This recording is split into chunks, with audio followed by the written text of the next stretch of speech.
இந்த நொடி நீ என்னை பார்க்கிறாய் என்றால் உன் கஷ்டங்களும் சங்கடங்களும் தீரப்போகிறது என்றே அர்த்தம்.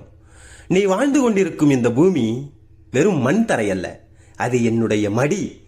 அதில் நீ தவழ்ந்து விளையாடிக் கொண்டிருக்கிறாய். என் அழகு குழந்தையே, உனக்கு எந்த குறையும் நேராமல் காக்க வேண்டியது எனது கடமை. அதை என்னிடம் விட்டுவிட்டு உன் கடமையையும் வேலையையும் நேர்மையாக செய். என்னுடைய அருள் எப்போதும் உனக்கு இருக்கும்.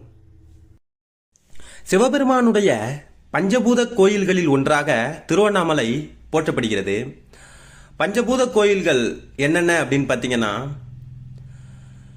சிதம்பரம் தில்லை நடராஜர் கோயில் ஆகாயத்தையும், காளஹஸ்தி கோயில் காற்றையும், திருவானைக்காவல் கோயில் நீரையும் குறிக்குது. காஞ்சிபுரம் கோயில் நிலத்தையும், திருவண்ணாமலை